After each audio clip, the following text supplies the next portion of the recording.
अमृतं तप्तजीवनं कविभिरीडितं कल्मषापहं श्रवणमङ्गलं श्रीमदाततं भुवि गृह्णन्ति ये भूरिदा जनाः।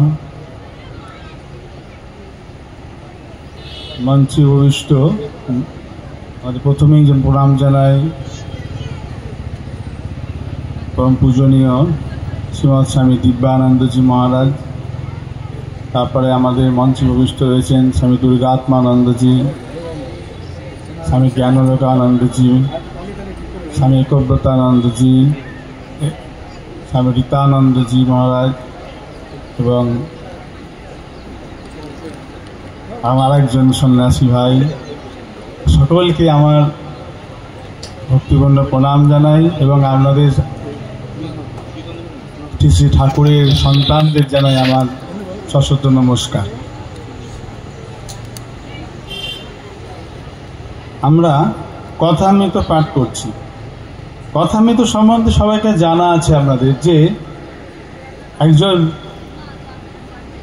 स्कूलेर मास्टार से संसार যন্ত্রণায় ছটফট করতে করতে চলে যাচ্ছে যে নিজের দেহকে বিসর্জন দেবে বলে, আত্মহত্যা করবে বলে। আর সংসার ভালো লাগছে না, সংসারে এত জ্বালা যন্ত্রণা, এত সমস্যা, আর পেরে উঠছে না। তারপরেই সে গিয়ে পৌঁছালো রানী রাসমণির বাগান বাড়িতে। সেখানে দেখা হলো তখনকার সময়ের পাগলা বামুন নামে পরিচিত শ্রী শ্রী রামকৃষ্ণ দেবের সঙ্গে। সেখানে গিয়ে দেখলেন, কথা শুনলেন, অল্প স্বল্প কথা শুনলেন, কয়েকবার গেলেন, আর তিনি বললেন যে আবার এসো। তার এই মধুর কথা শুনে খালি খালি তার ইচ্ছে হলো যে তার কাছে যাই, শুনবো কি কথা বলছেন। তা এমনই অবস্থা তার যে সেই সময় প্রথম যেদিন গিয়েছিলেন ডেটটাও মনে নাই, ঠিক মতন মাঝে মাঝে কনফিউজড হয়ে গেলেন যে এই ডেটে না ওই ডেটে, তারিখটা আর মনে নাই। তার মানসিক পরিস্থিতিটা কেমন ছিল এটা থেকে বুঝতে পারা যায় যে সেই অবস্থা তার এমন ছিল যে কোন দিন প্রথম ঠাকুরের সঙ্গে তার দেখা হলো সেটি তার মনে নেই। মানে তখন এমন মানসিক পরিস্থিতি ছিল তার। আমরা তো অনেকেই সবাই পড়েছি কথামৃত, সেখানে দেখতে পাই তিনি একেবারে তিথি নক্ষত্র বার সমস্ত কিছু তিনি সেখানে তো উল্লেখ করেছেন। যিনি এইরকম বা পারফেকশনিস্ট, তার কোন দিন ঠাকুরের সঙ্গে প্রথম দেখা হলো সেটাই মনে নেই, লিখতে পাচ্ছেন না। অর্থাৎ তার মানসিক অবস্থা কিরকম ভাব ছিল। সেই মানুষটি যখন ঠাকুরের সংস্পর্শে এলেন, আসার পর তার আমূল পরিবর্তন হয়ে শেষে কি হলো, ঠাকুর নিজে একদিন তাকে বলছেন তুমি তো গৃহস্থ সন্ন্যাসী। এই যে মানুষটি সংসারে জ্বালা যন্ত্রণায় ছটফট করতে করতে শেষ হয়ে গিয়েছিল, একেবারে তার আশা আকাঙ্ক্ষা, সংসারে বাস করা আশা শেষ হয়ে গিয়ে তিনি গিয়েছিলেন দেহত্যাগ করতে। সেই মানুষটি শ্রী শ্রী ঠাকুরের সংস্পর্শে এসে হলেন গৃহস্থ সন্ন্যাসী। আর তিনি যখন আসতেন, ওই ছুটির দিনগুলোতে আসতেন, তো ঠাকুর যা যা বলতেন ছোট করে লিখে রাখতেন। আমাদের যেমন ইংরাজিতে স্টেনোগ্রাফাররা লিখে রাখেন, ছোট ছোট লিখে রাখতেন একটু একটু। বাড়িতে গিয়ে পরে সেগুলি ধ্যান করে করে, সেগুলি চিন্তা করে করে সেগুলি এক জায়গায় লিখে রেখেছে। এরকম ভাবে মহাপুরুষ মহারাজ আমাদের স্বামী শিবানন্দজি অর্থাৎ তারক মহারাজ, তিনিও লিখতে শুরু করেছিলেন, কিন্তু ঠাকুর বললেন যে ওসব তোর জন্য নয়। অর্থাৎ বোঝা যায় যে ঠাকুর নির্দিষ্ট করে রেখেছিলেন যে তার এই ভাগবত কথা, অমৃত কথাগুলি লেখার জন্য, সংরক্ষণ করার জন্য একজন নির্দিষ্ট ঠাকুর নিজেই করে রেখেছিলেন। তিনি হলেন এই মাস্টার মহাশয় শ্রীম মহেন্দ্রনাথ গুপ্ত। তো পরবর্তীকালে তিনি ওইগুলিকে, যেগুলি ছোট ছোট আকারে প্রতীকী আকারে লিখে রেখেছিলেন, সেগুলিকে তিনি পরে বড় করে বই উদ্বোধনও ছাপা হয়েছে এবং তারপরে বই আকারে বার করেন 5টা খণ্ড। তার কাছে আরো অনেক ম্যাটার ছিল, কিন্তু তার আর সময় হয়ে উঠল না, জীবৎকালে আর হয়ে উঠল না। আমরা দেখতে পাই এই যে যখন তিনি এগুলো লিখে রেখেছেন বা যেগুলো আমরা পড়ছি কথামৃত, তিনি তার কথাগুলো লিখছেন। তাকে হয়তো কোনো সময়তে ঠাকুর খারাপ বলেছেন, সেগুলোও তিনি লিখেছেন। অর্থাৎ তিনি কেবলমাত্র যে গুটিকত ভালো ভালো কথা লিখছেন তা নয়, সমস্ত। আর একটা জিনিস দেখতে পাই কি, যে যখন মাস্টারমশাই শুনেছেন এবং বলেছেন, ঠাকুর আবার প্রুফ রিড করে নিয়েছেন। কিরকম ভাব, মাঝে মাঝে জিজ্ঞেস করছে, আচ্ছা কালকে অমুক জায়গায় কি কথা হলো? তখন বলছে কালকে এই কথা হলো, এই হলো, ওই হলো, এই বললেন, তারপর কি হলো এইটা, তার মানে কি, না এর মানে এই। তখন যদি ঠিক ঠিক না হয়ে থাকে তখন সঙ্গে ঠাকুর, না এর মানে এই নয়, এর মানে এই।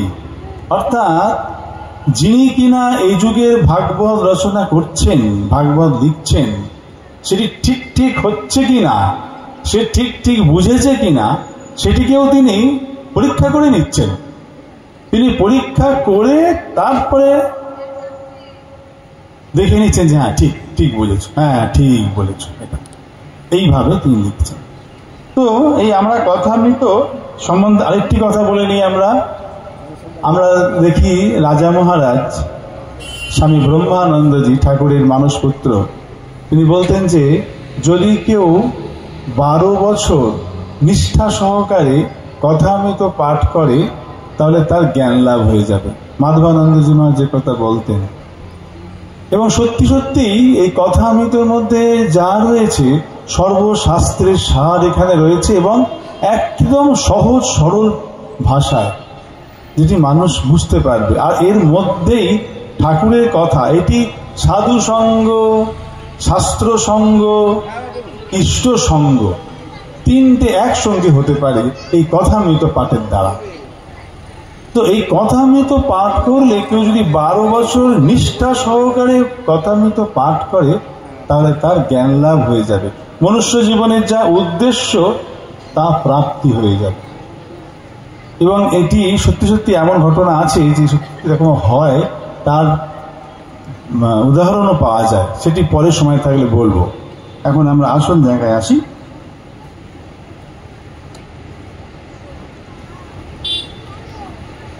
আমরা কথামৃতে 1884 সালের নভেম্বর মাসের একদিনের ঘটনা থেকে পড়ব। ঠাকুর শ্রী রামকৃষ্ণ দক্ষিণেশ্বরের কালী মন্দিরে আছেন। তিনি নিজের ঘরে ছোট খাটটিতে পূর্বাশ্ব হইয়া বসিয়া আছেন। ভক্তগণ মেঝের উপর বসিয়া আছেন। আজ কার্তিক মাসের কৃষ্ণা সপ্তমী, 25শে কার্তিক, ইংরাজি 9ই নভেম্বর 1884 খ্রিস্টাব্দ, রবিবার। বেলা প্রায় 2 প্রহর। মাস্টার আসিয়া দেখিলেন ভক্তেরা ক্রমে ক্রমে আসিতেছেন। শ্রীযুক্ত বিজয়কৃষ্ণ গোস্বামীর সঙ্গে কয়েকটি ব্রাহ্ম ভক্ত আসিয়াছেন। পূজারী রাম চক্রবর্তীও আছেন। ক্রমে মহিমাচরণ, নারায়ণ, কিশোরী আসিলেন। একটু পরে আরো কয়েকটি ভক্ত আসিলেন। শীতের প্রারম্ভ। ঠাকুরের জামার প্রয়োজন হইয়াছে। মাস্টারকে আনিতে বলিয়াছিলেন। তিনি লং ক্লথের জামা ছাড়া একটি জিনের জামা আনিয়াছিলেন, কিন্তু ঠাকুর জিনের জামা আনিতে বলেন নাই। শ্রীরামকৃষ্ণ মাস্টারের প্রতি, তুমি বরং এটা নিয়ে যাও, তুমিই পড়বে, তাতে দোষ নাই। আচ্ছা, তোমায় কিরকম জামার কথা বলেছিলাম? মাস্টার, আজ্ঞা আপনি সাদা শীতে জামার কথা বলেছিলেন, জিনের জামা আনতে বলেন নাই।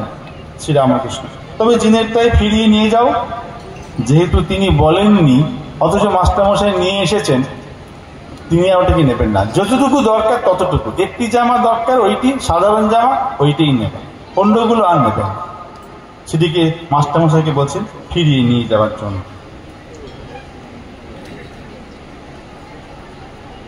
বেশ কিছু কথার পর শ্রীরামকৃষ্ণ ভক্তদেরকে বলছেন, শ্রীরামকৃষ্ণ, রাগ ভক্তি এলে অর্থাৎ ঈশ্বরে ভালোবাসা এলে তবে তাকে পাওয়া যায়। বৈধি ভক্তি হতেও যেমন যেতেও তেমন। এত জপ এত ধ্যান করবে, এত যজ্ঞ হোম করবে, এই উপাচারে পূজা করবে, পূজার সময় এই মন্ত্র পাঠ করবে, এই সকলের নাম বৈধি ভক্তি। হতেও যেমন যেতেও তেমন। কত লোকে বলে, আর ভাই কত হব্বিষ্যি করলুম, কতবার বাড়িতে পুজো আনলুম, কিন্তু কি হলো? এই বৈধি ভক্তি। ঠাকুর আরেক জায়গায় বলে দিয়েছিলেন যে যখন আমরা কোনো কিছু পাওয়ার জন্য কেবলমাত্র ভগবানকে স্মরণ করি, সেটা হলো মলিন ভক্তি, কাঁচা ভক্তি। কাঁচা ভক্তি আমার তার প্রতি কোনো সেরকম ভালোবাসা নেই, কিছু নাই, কোনো কিছু দরকার একটু আমার সেটি যাতে পেয়ে যাই সহজে, চাকরি বাকরি পাচ্ছি না, কি আমার একটা বাড়ি তৈরি করব, সেটা হচ্ছে না, ঠাকুরকে বল দাদা ঠাকুর আমার বাড়িটাতে হয়ে যায়, হয়ে গেলে তোমাকে আমি এইসব পুজো দেবো, এই করব সেই করবো, খানিকটা বলে চলে যায়। এগুলো হলো মলিন ভক্তি, কাঁচা ভক্তি। আর তারপরে আসে কি? বৈধি ভক্তি। বৈধি ভক্তি মানে বিধিবাদী, যেমন বিধি আছে নিয়ম অনুযায়ী, অর্থাৎ এই জপ পুজো করতে হবে, জপ করতে হবে, উপবাস করতে হবে, তীর্থযাত্রা যেতে হবে, তীর্থ করতে যেতে হবে, এই সবগুলো হলো বৈধি ভক্তি। ঠাকুর বলছেন যে এই বৈধি ভক্তি, শুধুমাত্র বৈধি ভক্তি আসতেও যতক্ষণ যেতেও ততক্ষণ, এই বৈধি ভক্তি দিয়ে তাকে পাওয়া যাবে না। তাহলে কি হবে? এই বৈধি ভক্তির পরে এবার আস্তে আস্তে সাধু সঙ্গ হবে, তারপর নিজের বিবেক জাগ্রত হবে, বৈরাগ্য আসবে। এরপরে ঠাকুর বলছেন রাগ ভক্তির কিন্তু পতন নাই। কাদের রাগ ভক্তি হয়? যাদের পূর্বজন্মে অনেক কাজ করা আছে, অথবা যারা নিত্য সিদ্ধ। যেমন একটা পোড়ো বাড়ির বন জঙ্গল কাটতে কাটতে নল বসানো ফোয়ারা একটা পেয়ে গেল, মাটি সুরকি ঢাকা ছিল, যাই সরিয়ে দিলে অমনি ফরফর করে জল উঠতে লাগলো। যাদের রাগ ভক্তি তারা এমন কথা বলে না যে ভাই কত হব্বিষ্যি করলুম, কিন্তু কি হলো? যারা নূতন চাষ করে তাদের যদি ফসল না হয় জমি ছেড়ে দেয়, আর খানদানি চাষা ফসল হোক আর না হোক আবার চাষ করবেই। তাদের বাপ পিতামহ চাষাগিরি করে এসেছে, তারা জানে যে চাষ করেই খেতে হবে। অর্থাৎ এই যাদের রাগ ভক্তি এসছে, রাগ ভক্তি মানে ভালোবাসা এসেছে, রাগ অনুরাগ, ঈশ্বরের প্রতি অনুরাগ এসছে, যার তার আর এইসব চাওয়া নেই, এই করলাম কই পেলাম না তো। অনেকে আমাদের এরকম মনে হয় ঠাকুরকে এত ডাকছি এত কিছু করছি, তবু এমনটি ঘটনা ঘটে গেল। বাড়িতে একজন বয়স্ক আমাদেরই একজন দেখতে পাই এরকম হয়েছে, একজন ভক্ত, তিনি এসে বললেন যে মহারাজ আর ঠাকুর দেবতার প্রতি আমার কোনো ভক্তি ভক্তি কিছু নাই, আর এখন এসব ডাকতে ইচ্ছা করে না। কেন, কি হলো? এত ঠাকুরকে ডাকছি, এত কিছু করছি, রোজ প্রত্যেক দিন জপ করছি, প্রত্যেক দিন পুজো দিচ্ছি, তবুও আমার মাটা মারা গেলেন, মাটাকে রাখতে পারলেন না। এই বাড়িতেই তার মা মারা গেছে, সেই জন্য ঠাকুরকে আর ভালোবাসি না, ঠাকুর পূজা টুজা সব উঠিয়ে দিয়েছে। এই যে আমাদের কি কোনো কিছু চাওয়া পাওয়ার উপর নির্ভর করছে তার পূজা। স্বামীজি বলছেন দোকানদারি ভক্তি। দোকানে যেমন এই জিনিস পয়সা দিলাম, জিনিস দাও, এই দোকানদারি ভক্তি। আমি তোমাকে পুজো দিচ্ছি, তুমি আমাকে ওটা দাও, বিনিময় কথা। এই হয়ে গেল আমার সঙ্গে তোমার সম্পর্ক। এইগুলিতে তাকে পাওয়া যায় না। তা পেতে গেলে কি করতে হবে? রাগ ভক্তি, ভালোবাসা দরকার। এই ভালোবাসা যদি না আসে তাহলে পরে তাকে পাওয়া যাবে না। তাই রাগ ভক্তি কথা হয়, যখন যার রাগ ভক্তি এসেছে সে কখনো বলবে না যে এই এত কিছু করলাম কি পেলাম, এই কথা কেউ বলবে না। ঠাকুর উদাহরণ দিচ্ছেন, চাষের জমি যারা চাষি, হয়তো কোনো বারে চাষ করে ভালো ফসল হলো না, তেমন লাভ হলো না, তাই সে চাষ কি ছেড়ে দেবে? সে বলবে যে না, আমাদের তো এই করেই খেতে হবে, আমার বাপ কাকারা সব এই করেই খেয়ে এসেছে, আমাদেরও করতে হবে। ঠিক আছে, আবার সামনের বছর হবে, দেখা যাক কি হয়। সে ছাড়বে না, চাষবাসের প্রতি তার এরকম ভাব প্রয়োজন বোধ রয়েছে। ঠিক তাই আমাদের যদি মনের মধ্যে ঠাকুরের ভাব এইভাবে আসে, অর্থাৎ তিনি আমার আপনজন, তিনি আমার আপনজন, তাহলে পরে আর ওই রকম ভাব ছেড়ে দিতে ইচ্ছা করবে না, বলতে ইচ্ছা করবে না। তাই বলছে যাদের রাগ ভক্তি তাদেরই আন্তরিক। এই আন্তরিক, আন্তরিক না হলে হবে না, অন্তর থেকে না হলে এটি হবে না। ঈশ্বর তাদের ভার লন, যাদের রাগ ভক্তি তাদেরই আন্তরিক, ঈশ্বর তাদের ভার লন। হাসপাতালে নাম লেখালে আরাম না হলে ডাক্তার ছাড়ে না। ঈশ্বর যাদের ধরে আছেন তাদের কোনো ভয় নাই। মাঠের আলের উপর চলতে চলতে যে ছেলে বাপকে ধরে থাকে সে পড়লেও পড়তে পারে যদি অন্য মনস্ক হয়ে হাত ছেড়ে দেয়, কিন্তু বাপ যে ছেলেকে ধরে থাকে সে পড়ে না। এই অর্থাৎ যখন রাগ ভক্তি হবে তখন কি হবে না, আমার সমস্ত দায় দায়িত্ব তাঁর। শিশু যেমন মাকে ভালোবাসে, তার ছেলে তার মাকে ভালোবাসে, সে মা ছাড়া কিচ্ছু জানে না। এই ছেলেরও ঠিক তাই, যার যখন যা প্রয়োজন হয় মা ঠিক সেই সময় সে সময় জোগাড় করে দেয়। ঠিক তেমন ভাবেই আমরাও আমাদের ক্ষেত্রেও তাই, ভগবানকে যদি আমরা ওইভাবে ভালোবাসি, তার প্রতি যদি ওই রকম অনুরাগ আসে, তাহলে তিনিও আমাদেরকে হাত ধরে নিয়ে যাবেন। সব সময় যেমন দরকার তেমনটি তিনিই জুগিয়ে দেবেন। মা বলছেন, বাবা ঠাকুর বলতেন যে তার শরণাগত হয়ে চলে তার মোটা ভাত কাপড়ের অভাব হয় না, হবে না, হবে না। যে কিনা ঠাকুরকে ওইভাবে ভালোবেসে নিতে পেরেছে যে তিনি আমার আপন জন, তাকে তার উপরে সে ভরসা করেছে, তার মোটা ভাত কাপড়ের অভাব হবে না। একদম এটা ঠাকুরের কথা। আবার মা বলে দিচ্ছেন, ঠাকুর তো বলেছেন সেটি মাও আবার পরে বলে দিচ্ছেন। অর্থাৎ এটি ঠাকুর যার কখনো কোনো কথা মিথ্যা হয়নি, আর দেখাও যায়। তাই আমাদের অনেকের ক্ষেত্রে দেখা যায়, আপনি নিজেরাও দেখতে পারেন, পরীক্ষা করে দেখতে পারেন একবার, যে যদি তার উপর ভরসা করা যায় দেখবেন কখনো কোনো কিছুতেই অভাব হবে না, মোটা ভাত কাপড় ঠিক চলে যাবে। তাই বলছেন যে ঈশ্বর তাদের ভার নেন, যিনি কিনা যার রাগ ভক্তি এসেছে, যে আন্তরিক হয়েছে, অন্তরের সঙ্গে তাকে ভালোবাসে, তার ভার ঈশ্বর নেন।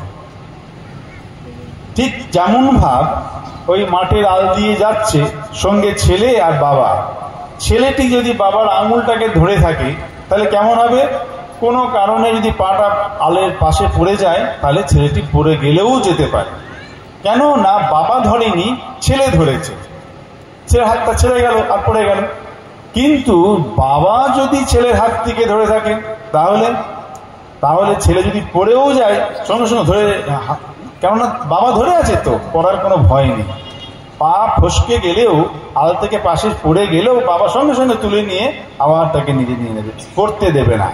ঠিক সেই রকম ভাব যদি ভগবান ধরে থাকেন, ভগবান যদি আমাদেরকে ধরে থাকে, তাহলে পরে ঠিক এইরকম হবে। অর্থাৎ পড়ার ভয় থাকবে না, বেচালে পা পড়ে না। ঠাকুর বলছেন অন্যত্র যে ভগবানের যে ভক্ত, ঠিক ভক্ত যে তার বেচালে পা পড়ে না। যারা গান গাইতে পারে তাদের গলা বেসুরো হয় না, সুরেতেই থাকবে। ভগবানকে যে ধরে থাকবে তার ওই ঠিক এর মতন অবস্থা। অর্থাৎ বাবা ছেলেকে ধরে আছে এমন অবস্থা, তার পড়ার ভয় নেই। বলছেন বিশ্বাসে কি না হতে পারে, যার ঠিক তার সত্তাতে বিশ্বাস হয়। সাকার নিরাকার রাম কৃষ্ণ ভগবতী, বলছে যাদের বিশ্বাস আছে, বিশ্বাসে কি না হয়। ওদেশে যাবার সময় রাস্তায় ঝড় বৃষ্টি এলো, মাঠের মাঝখানে আবার ডাকাতের ভয়, তখন সবই বললুম রাম কৃষ্ণ ভগবতী, আবার বললুম হনুমান। আচ্ছা সব বললুম, এর মানে কি জানো? যখন চাকর বা দাসী বাজারে পয়সা লয় তখন বলে বলে লয়, এটা আলুর পয়সা, এটা বেগুনের পয়সা, এগুলো মাছের পয়সা, সব আলাদা, সব হিসাব করে লয়, তারপর দেয় মিশিয়ে। অর্থাৎ ঈশ্বরের উপর ভালোবাসা এলে কেবল তাঁরই কথা কইতে ইচ্ছা করে, যে যাকে ভালোবাসে তার কথা শুনতে ও বলতে ভালো লাগে। অর্থাৎ এইরকম ভাব, তার যদি বিশ্বাস যদি হয়, একবার যদি ভগবানে বিশ্বাস হয়ে যায়, তাহলে আর কোনো চিন্তা নেই, তাহলে পরে ঠিক এগিয়ে যাওয়া যাবে। আর যার একটাতে বিশ্বাস এসেছে, অন্যগুলোতেও বিশ্বাস হয়ে যাবে। যার সাকারে বিশ্বাস হয়েছে, নিরাকার তাতেও বিশ্বাস হবে। রামে যার বিশ্বাস এসছে, রাম, কৃষ্ণ, ভগবতী, অন্যান্য যারা আছে প্রত্যেকের প্রতি, কেন? সেই এক সত্যকে যে ভালোবেসেছে, যে সে এক, সেই সত্য এক পরমাত্মা, সেই পরব্রহ্ম বা সচ্চিদানন্দ ব্রহ্ম, যা বা তার ইষ্ট, যে আমরা যখন যাকে বলি, এই ধরুন কথা বলি, আমাদের হয়তো ইষ্ট হচ্ছেন শ্রী শ্রী ঠাকুর। ঠাকুরকে আমরা ভালোবাসি। ঠাকুর মানে কি ওই দক্ষিণেশ্বরের পূজারী একটা মানুষ নাকি? তাকে ভালোবাসি শুধু?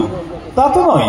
তাহলে তিনি হলেন সেই সচ্চিদানন্দ পরব্রহ্ম, এক সত্য, সেই তিনি আমার সুবিধার জন্য ওই শ্রীরামকৃষ্ণ রূপ ধারণ করে এসেছে। অর্থাৎ শ্রীরামকৃষ্ণ আর সচ্চিদানন্দ পরব্রহ্ম দুটো আলাদা ব্যক্তি নন। শ্রীরামকৃষ্ণ মা কালী আলাদা ব্যক্তি নন। শ্রীরামকৃষ্ণ শ্রীকৃষ্ণ আলাদা ব্যক্তি নন। শ্রীরামকৃষ্ণ চৈতন্য মহাপ্রভু এরা সব আলাদা নয়।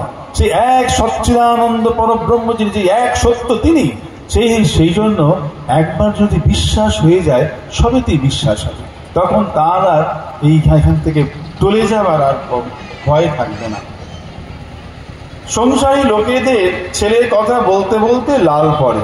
যদি কেউ ছেলে সুখ্যাত করে, তেমনি বলবে, ওরে তোর খুঁড়োর জন্য পা ধোয়ার জল আন।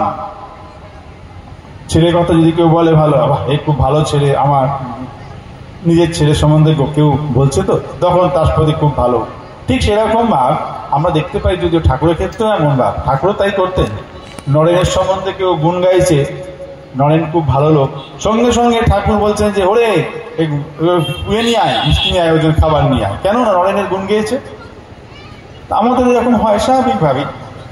তো যে যাকে ভালোবাসে তার কথা শুনতে বলতে ভালো লাগে।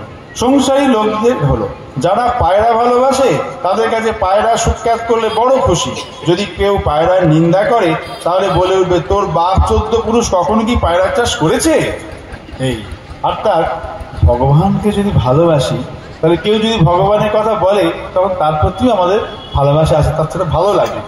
ঠাকুর মহিমাচরণকে বলিতেছেন, কেননা মহিমা সংসারী, বলছেন শ্রীরামকৃষ্ণ মহিমার প্রতি, সংসার একেবারে ত্যাগ করবার কি দরকার? আসক্তি গেলেই হলো, তবে সাধন চাই। ইন্দ্রিয়ের সঙ্গে যুদ্ধ করতে হয়। কেল্লার ভিতর থেকে যুদ্ধ করাই আরো সুবিধা। কেল্লা থেকে অনেক সাহায্য পাওয়া যায়। সংসার ভোগের স্থান, এক একটি জিনিস ভোগ করে অমনি ত্যাগ করতে হয়। আমার সাধ ছিল সোনার গোট পরি, তা শেষে পাওয়াও গেল। সোনার গোট পরলুম, পরবার পর কিন্তু তৎক্ষণাৎ খুলতে হবে। পেঁয়াজ খেলুম আর বিচার করতে লাগলুম, মন এর নাম পেঁয়াজ। তারপর মুখের ভিতর একবার এদিক ওদিক, একবার সেদিক করে তারপর ফেলে দিলুম। এই মহিমাচরণের সঙ্গে কথা হচ্ছে, আর মহিমাচরণ হচ্ছেন সংসারী ব্যক্তি। এই যে তাকে বলে দিচ্ছেন যে সংসার একেবারে ত্যাগ করবার দরকার কি? সংসার ত্যাগ করার কথা তিনি বলছেন না তাকে। সংসারে থাকতেই হবে, কিন্তু সংসারে আসক্তিকে ত্যাগ করতে হবে। সংসারে আসক্তিকে ত্যাগ করতে হবে। অর্থাৎ সংসারে থাকবো, অথচ সংসারী হব না। মাস্টার মশাই কিন্তু সংসারেই ছিলেন, অথচ তাকে লাস্টে সার্টিফিকেট দিচ্ছেন, তুমি তো গৃহস্থ সন্ন্যাসী। অর্থাৎ ঘরে থেকেই, এই সংসারে থেকেই তুমি সন্ন্যাসীর মতন। সন্ন্যাসী মানে যে ত্যাগী, সম্যক রূপে যিনি ন্যাস ত্যাগ করেছেন, তিনি ত্যাগ করেছেন? আসক্তি ত্যাগ করেছেন। তার মধ্যে সংসার নেই। ঠাকুর সব বলে দিয়েছেন। যে ছোট্ট কথা বলি, কেমন ভাবে সংসার থাকতে হবে, তিনি প্রথম বলছেন, নিজেকে অকর্তা জেনে কর্তার ন্যায় কর্ম করো। অর্থাৎ আমি কর্তা, আমার সংসার, এসব আমার ধন পরিজন ইত্যাদি না, তা না। তুমি কাউকে সৃষ্টি করোনি, সব ভগবানের সৃষ্টি, তার ঈশ্বরে। তুমি তাহলে কে? তুমি হলে এই সংসারটা কেয়ারটেকার। তুমি কেয়ারটেকার। প্রত্যেকে নিজের নিজের কর্তব্য কর্ম করবে। কি কর্তব্য? পিতামাতার সেবা, স্ত্রীর পতির প্রতি সেবা, পতির পত্নীর ভরণ পোষণের ব্যবস্থা করা, ছেলে মেয়েদের প্রতি তাদের যতক্ষণ না সাবালক হচ্ছে তাদের ভরণ পোষণ এবং তাদের ব্যবস্থা করা, এই সমস্ত কিছু করবে। ইনকাম বেশি করতে পারি, নিশ্চয়ই সৎ পথে সৎ উপায়ে ইনকাম করবে। কি জন্য? ভোগবৃত্তির জন্য নয়। সেখানেতে যা যা সংসারের কাজকর্ম কর্তব্য কর্ম আছে সেগুলো করতে হবে, তার সঙ্গে সঙ্গে সাধু সেবা, ঈশ্বরের সেবা, যদি অন্য লোকের সেবা, যারা গরিব মানুষের সেবা, এইভাবে এই সব করার জন্য অর্থ উপার্জন। তারপরে বলেছেন কি, প্রত্যেকটি জিনিস মন দিয়ে করতে হবে সংসারেতে। অর্থাৎ যখন আমি ঝাঁটটা দিলাম, ঝাঁটটা দিয়ে ঝাঁটাটা ফেলে দিলাম, মা বলছেন, মা ওই ঝাঁটাটি ছিল বলেই তো জায়গাটা পরিষ্কার হলো, ওরও তো একটা সম্মান আছে, তাকে তো ঠিক জায়গায় ঠিকভাবে রাখতে হয়। এই প্রত্যেকটি জিনিসের প্রতি সম্মান দেওয়া। প্রত্যেককে সংসারে থাকলে অনেক দুষ্ট লোক থাকবে, অনেক খারাপ লোকের সঙ্গেও মিশতে হতে পারে, তাহলে পরে তাদের সঙ্গে কি করবো না? ঠাকুর বলছেন সব নারায়ণ, প্রত্যেকের মধ্যে তিনিই আছেন, দুষ্টরূপী নারায়ণ, লুচ্ছরূপী নারায়ণ। ঠাকুর বলছেন তাদেরকে দূর থেকে প্রণাম, তাদের কাছে গিয়ে মালা পরানো যাবে না। বাঘের মতো নারায়ণ, কিন্তু বাঘের গলায় মালা পরানো যাবে না, সে দূর থেকে প্রণাম। সেই জন্য যারা কিনা খারাপ লোক তাদের দূর থেকে প্রণাম, কিন্তু তাদের প্রতি হিংসা নয়, হিংসা নয় তাদের প্রতি, বা তাদেরকে আমরা খারাপ বলবো না, তাদের কোনো ক্ষতিও করবো না, দেশ নয়, তাদের দূর থেকে প্রণাম করতে বলছেন। এইভাবে সংসারে থাকতে বলছেন। যখন যে কাজটি তখন ঠিক সেটি করতে হবে, এইভাবে সংসারে থাকতে হবে। আর ভগবানের প্রতি মন রাখতে হবে।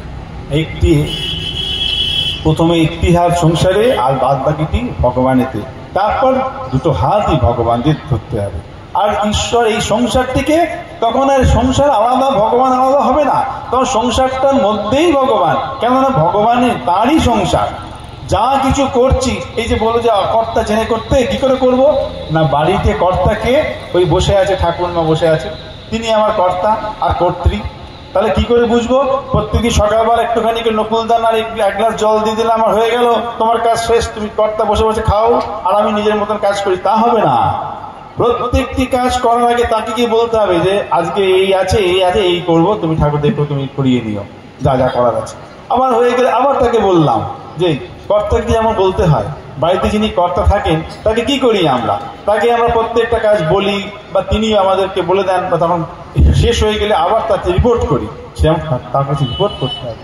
যেখানে যাচ্ছি বলে যাচ্ছি, এই যে বারবার বারবার তার সঙ্গে যোগাযোগ, এতেই সম্পর্কটা তৈরি হয়। অর্থাৎ তখন তুমি কর্তা, আমি অকর্তা, আমি তোমার কেয়ার টেকার, এই সংসারটা আমাকে দিয়েছো করতে, কাজ তোমার কাজ আমি করছি। তখন সংসার থাকবে না, তখন এই গৃহস্থ সন্ন্যাসী হয়ে যাওয়া যায়। এইভাবে ঠাকুর বলছেন, ওম নিরঞ্জনম নিত্যম অনন্তরূপম ভক্তানুকম্পাধৃত বিগ্রহম বৈ ঈশাবতারম পরমেশমিঢ্যম তন রামকৃষ্ণম শিরসা নমামি।